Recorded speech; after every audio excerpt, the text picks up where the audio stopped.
Hey everyone, in this video I want to discuss which monsters are easier to hunt when it comes to afflicted hunts in Master Rank for Monster Hunter Rise Sunbreak, specifically if you're looking to A, farm materials for augmented pieces, or B, if you're looking to farm the north of 300 items you need to farm all the afflicted parts if you want to craft Master Rank 10 weapons.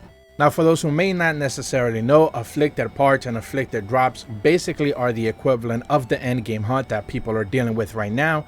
Most people are actually doing it to be able to craft their Master Rank 10 weapons, so you can have different alternatives. If you're elemental hunting, if you're raw damage hunting and stuff like that, you definitely need afflicted parts. And you're also going to need some of them for decorations as well. Some of the decorations for Master Rank also require afflicted materials. Someone in the subreddit posted a really interesting chart basically breaking down how many actual materials you need, not only for each one of the weapons available in the game, except Greatsword. For whatever reason that information wasn't posted, but every weapon and every material equivalent to how many actual drops you need. So for example, if you're looking at Longsword, you're going to need 58 shells, 58 afflicted shells to be able to make every single Master Rank 10 weapon that requires those materials. We go all the way down to Fang, Scale, Claw, Blood, Pelt, Monster Bone, and Bone, and you end up seeing all the way at the bottom that you need 345 farm materials to be able to make all the Master Rank 10 weapons for Longsword. Every single weapon has a different total. If you go all the way to the right side, you see that light bowgun only needs about 331 parts, where heavy bowgun needs 313 and insect glaive 318. So each weapon has a different total, and of course the decorations in total, if you want to craft just one for each one of the afflicted parts that you need, is about 171. So what does this ultimately mean? That you are going to be farming afflicted monsters rather often if you haven't done so already. And of course, with the introduction of augmented materials, you're going to be needing to hunt them more and more, since you're going to be wasting not just these afflicted materials, but whichever new afflicted materials you're also going to end up needing for the new afflicted hunts. So in total, there's 8 parts: afflicted bone, afflicted pelt, afflicted monster bone, afflicted blood, afflicted scale, afflicted shell, afflicted fang, and afflicted claw. So we know that the drop rates for each one of these are about 20% as quest rewards standalone and 20% in carves. You cannot trap them, so it doesn't really matter. You're going to be carving no matter what. Breaking parts is also going to increase those chances to be able to get that 20% as well. So with all the reasoning out of the way as to why it is that you need to hunt these monsters specifically, I do want to discuss which ones are better for you to be able to farm and get them done out of the way if you're doing solo hunts. Of course, online is going to be probably easier depending on the weapon that you're using, and depending obviously on your armor as well, just how decked out you actually are. But if you're farming these by yourself, I think you're going to have a better time farming some specific monsters and ignoring others in the process. So first and foremost, when it comes to afflicted bones, you can hunt Arzuros, Lagambi, or Volvidon to obtain all of them. I think easiest monster to hunt here is Arzuros, since it has easy breakable parts and usually is known slow enough to not be able to pose that much of a danger. Arzuros is one of those starter monsters, so you're not really going to be all that much challenge. Kind of like Gauss Harax, as long as you focus on its arms, you should have no problem toppling it over, or aka knocking it down. If you've been playing Xenoblade like me, topple is kind of like the term that they use for knockdown, but it's pretty much the same thing. When it comes to afflicted pelts, you can hunt a Great Isuchi, Great Bagi, a Kuluyaku, or a Great Ragi, and I think easy choice here is the Great Isuchi.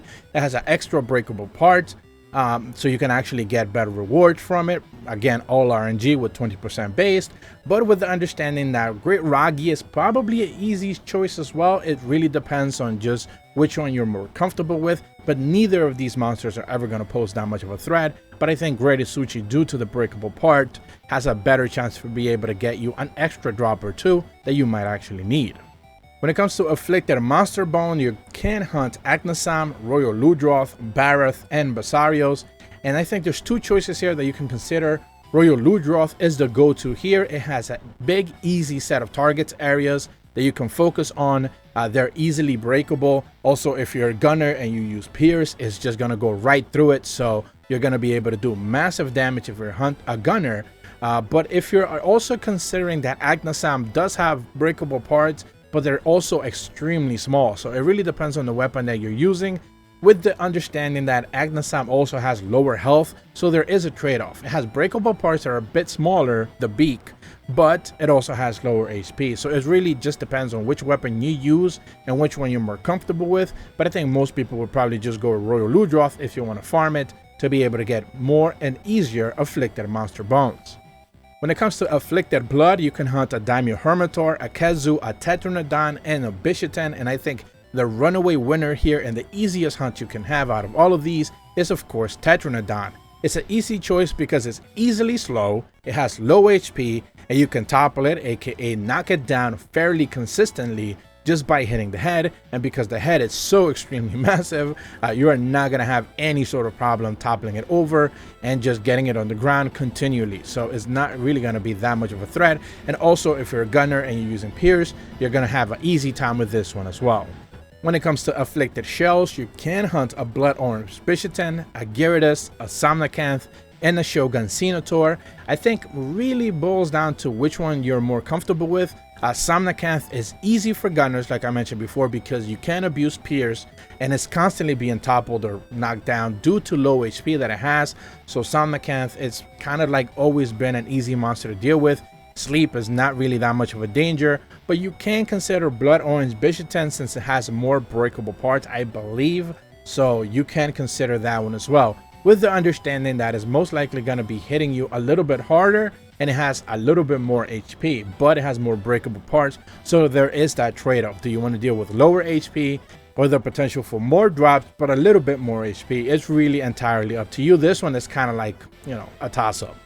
When it comes to Afflicted skills, you can hunt a Puke, a Rathian, a Tobi Kadachi, and an Anjanath. Now I've seen a lot of people mention that Rathian is probably the go-to here only because of we've all hunted enough Rathians to understand its moveset already, but it's still extremely dangerous. So, you know, you can, you know, get killed in this hunt if you're not paying like too close attention, and also its health is extremely high. Where Puke for me is kind of like the clear winner here. It can easily be knocked down. It telegraphs its move extremely early. You know, those are never going to catch you by surprise. And of course, you're only dealing with poison, which you can easily remove, and is never really going to pose that much of a threat. So for me personally, I think Puke is the go-to here, but I've seen a lot of people also mention that Rathian is a pretty good choice as well. I just don't like the fact that it has way too much HP to deal with, even as a solo hunt. When it comes to the Afflicted Claw, you can hunt an Aurora Somnacanth, a Gosharag, an Almudron, and a Ragna Kadaki. And I think easily Gosharag here is the winner. His offense is his very own demise. Basically, the more you hit him, his Ice Claws are easier to break. So obviously, he can easily be knocked down and punished because the more aggressive he gets, the more you hit his Ice Blades or his Ice Claws. They're just easily the, you know, weakest part of his body other than the head. And you're just gonna have an easy time knocking it down. Obviously, it could be weapon dependent if you're like not having reach or anything like that, but most people shouldn't have a problem with that. He's also slow and not really all that punishing once he actually gets really enraged. So, you know, easily one of the best monsters to hunt if you're looking for Afflicted Claws. And lastly, if you're looking for hunting Afflicted Fangs, you can hunt a Barioth, a Magnamalo, a Nargacuga, and a Garangolm. And I think really, for me personally, I hunted a lot of Magnamalos because I was looking for the mantle, but that really became a pain in the butt because I need to upgrade the weapon. But at the end of the day, I think Garangolm is probably the easier choice due to how easy he is to target his arms, and they're basically the weakest area of his body. They're both breakable, so you're gonna get that bonus. And then basically he's easy to knock down like most of the monsters that I've talked about before. Topple / knockdown is one of the things that you definitely need to abuse if you want to take care of these Afflicted monsters, which of course have plenty of other resistances that make them a little bit of a pain in the butt. Now, out of all the monsters that I mentioned, kind of like Gossarak, he does hit extremely hard. Garangolm can certainly combo you into death if you're not paying attention. But because he's slow and you can kind of manipulate him a little bit in his movement, you can kind of go underneath him. He's just going to jump up in the air and kind of like pounds down. So you can manipulate him over and over. You can actually get around the fact that he hits pretty hard by just completely avoiding it by kind of going underneath him and just jostling him around in circles. Whether you're, you know, both of your dogs, especially if you have gunner dogs, are just kind of like hitting him over and over and getting the pierce damage with that gunning setup equipped. But that's about all the information that I wanted to go over with you guys. Like I mentioned before, we're most likely going to be hunting afflicted monsters more and more as the new augmented system is going to be dropping in this new update later this month. And, you know, with the understanding that some of these monsters are easier than others, considering which ones are easier to farm than others is certainly good knowledge to have. If you're brand new to my channel, be sure to leave a like and subscribe, hit the bell to receive notifications when the videos go up, and as always, thank you so much for watching. See ya!